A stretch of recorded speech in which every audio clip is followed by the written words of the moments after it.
வணக்கம். கலாம் ஆண்டு 4 நாள் 335 வெள்ளிக்கிழமை செப்டம்பர் 13, 2024. இன்றைய நம்பிக்கை செய்திகள். 2021 தேர்தலில் வெற்றி பெற்ற 9 மாவட்ட உள்ளாட்சிகளின் பதவி 5 ஆண்டுகளுக்கு தொடரும். தேர்தல் ஆணையம் தெளிவுபடுத்தியது. புதிதாக உருவாக்கப்பட்ட மாவட்டங்களான காஞ்சிபுரம், செங்கல்பட்டு, விழுப்புரம், கள்ளக்குறிச்சி, வேலூர், திருப்பத்தூர், ராணிப்பேட்டை, திருநெல்வேலி, தென்காசி ஆகியவை தவிர்த்து மற்ற மாவட்டங்களுக்கு 2019 உள்ளாட்சிகளுக்கான தேர்தல் நடைபெற்றது. அதன் பதவிக்காலம் டிசம்பரில் முடிவடையும் நிலையில் 2021 ஆண்டு தேர்வு செய்யப்பட்ட 9 மாவட்ட உள்ளாட்சிகளின் பதவிக்காலம் முழுமையடையாத நிலையில் இவைகளுக்கு தேர்தல் எப்போது என்ற கேள்வி இருந்து வந்தது. இந்த குழப்பத்திற்கு முற்றுப்புள்ளி வைக்கும் விதமாக மாவட்ட ஆட்சியர்களுக்கு தேர்தல் ஆணையம் எழுதிய கடிதத்தில், நடைபெறவிருக்கும் உள்ளாட்சி தேர்தலில் 2021 தேர்ந்தெடுக்கப்பட்ட 9 மாவட்டங்கள் இடம்பெறாது. 2026 வரை முழுமையாக அவர்களின் பதவிக்காலம் தொடரும் என்று தெளிவுபடுத்தியிருப்பதாக பத்திரிகை செய்தி தெரிவிக்கிறது. லட்சிய ஊராட்சி கோடங்கிபாளையம் லேட்டஸ்ட் தகவல். 200 மகளிர் 20 ஆடவர்களுக்கு முழு உடல் பரிசோதனை முகாம். தமிழகத்தின் ஊராட்சிகளில் தொடர்ந்து நல்ல நிர்வாகத்தின் மூலம் ஊராட்சி மக்களின் நன்மதிப்பை பெறுவதோடு தமிழகத்தில் சிறந்த ஊராட்சிக்கான மதிப்பெண்ணை கோடங்கிபாளையம் ஊராட்சி கூட்டிக்கொண்டே வருகிறது என்று கிராமக்கள பொறுப்பாளர் திரு ஸ்ரீதர் பச்சையப்பன் தெரிவித்தார். நிகழும் செப்டம்பர் 11, 12 தேதிகளில் சென்னையில் செயல்பட்டு வரும் பெண் நலம், ஆண் நலம் மருத்துவமனை, கோவை புற்றுநோய் மையத்தின் உதவியுடன் 200 மகளிருக்கு மார்பக கட்டி, புற்று, கர்ப்பப்பை, வாய்ப்புற்று, வாய்ப்புண், இரத்த அழுத்தம், இரத்த சோகை, சர்க்கரை போன்றவைகளும், 20 ஆண்களுக்கு நவீன கருவிகள், சிறந்த மருத்துவர்களை கொண்டு முழு உடல் பரிசோதனைகளை காரணம்பேட்டை கொங்கு வேளாளர் திருமண மண்டபத்தில் ஊராட்சி மன்ற தலைவர் திரு காவி பழனிசாமி அவர்கள் தலைமையில் நடைபெற்ற முகாமில் செய்யப்பட்டது.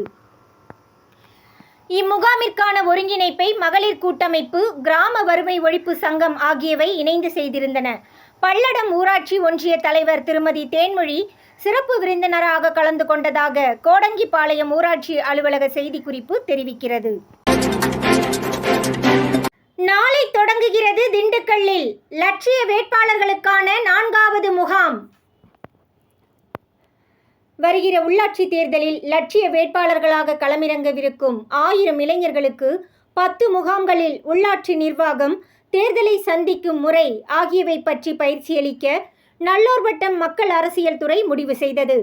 அதன்படி திருச்சி, மதுரை, ஏலகிரி ஆகிய 3 முகாம்களை தொடர்ந்து திண்டுக்கல் லைஃப் சென்டரில் 4வது முகாம் நாளை செப்டம்பர் 14, 15 2 தினங்கள் நடைபெறவிருக்கிறது. 70 நபர்கள் இதில் கலந்து கொள்ள பெயர் பதிவு செய்துள்ளனர். வழக்கம் போல இம்முகாமிலும் பேராசிரியர் திரு பழனித்துறை ஐயா 2 தினங்களும் உடனிருந்து வழிகாட்டவிருக்கிறார்.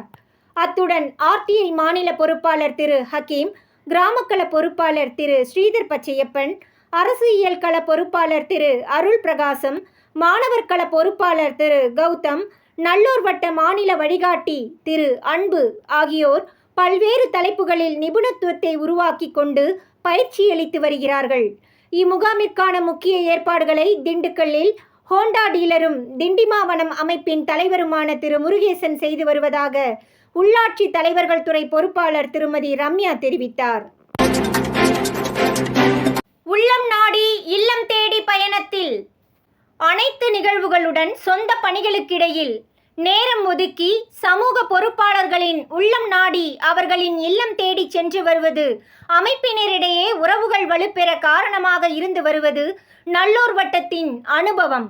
அந்த வகையில் செப்டம்பர் 12 அன்று ஆர்டிஐ துறையில் ஆர்வத்துடன் செயல்பட்டு வரும் தமிழழகன் அவர்களை நல்லூர் வட்டம் சென்னை மாவட்ட பொறுப்பாளர் திரு நாகராஜன் சந்தித்து துறை ரீதியிலான அனுபவ பகிர்தலுடன் கலாம் புத்தாண்டு விழா பற்றியும் பேசினார். காஞ்சிபுரம் மற்றும் ராமநாதபுரம் மாவட்ட மாணிக்க மாணவர்கள் இணைய வழி சந்திப்பு செப்டம்பர் 15 ஞாயிறு மாலை 7 மணிக்கு நடைபெறவிருப்பதாக காஞ்சிபுரம் மாவட்ட மாணிக்க மாணவர் துறை பொறுப்பாளர் செல்வி ஜெயப்பிரதா தெரிவித்தார். 85 ஆர் குமாரபாளையத்தில் கிராம வளர்ச்சி குழு சந்திப்பு. நாமக்கல் மாவட்டம் 85 ஆர் குமாரபாளையம் ஊராட்சியில் திருமதி தங்கமணி அவர்களால் உருவாக்கப்பட்ட கிராம வளர்ச்சி குழு சந்தித்தது. இதில் திரு ராமசாமி, திரு செல்வம், திரு செல்வகுமார் ஆகியோர் வளர்ச்சி குழுவில் இடம்பெற்றுள்ளனர். இச்சந்திப்பில் நல்லூர் வட்டத்தின் மாவட்ட பொறுப்பாளர் திருமதி ரம்யா ராதாகிருஷ்ணன் கலந்து கொண்டு கிராம வளர்ச்சிக்கு ஒன்றுபட்ட திட்டமிட்டு செயல்படுவது பற்றி விளக்கியதாக திருமதி தங்கமணி தெரிவித்தார். மக்கள் அரசியலை நகரம் முதல் கிராமம் வரை கொண்டு செல்ல பயணித்து வரும் பேராசிரியர் திரு பழனித்துறை ஐயா அவர்கள் செப்டம்பர் 15 மதுரை மாவட்டம் கம்பூர் பஞ்சாயத்திற்கு செல்கிறார். மாலை 5:30 மணிக்கு கச்சிராயன்பட்டி கிராமத்தில் நடைபெறவிருக்கும் மக்கள் சந்திப்பிற்கு கம்பூர் ஊராட்சியின் வளர்ச்சிக்கு பொறுப்பேற்று தொடர்ந்து செயல்பட்டு வரும் திரு செல்வராஜ் ஏற்பாடுகளை செய்து வருவதாக கிராம வளர்ச்சித்துறை பொறுப்பாளர் திரு இளையராஜா தெரிவித்தார். நம்பிக்கை செய்திகளுக்காக சென்னையிலிருந்து தயாநிதி. இத்துடன் இன்றைய நம்பிக்கை செய்திகள் நிறைவடைந்தன.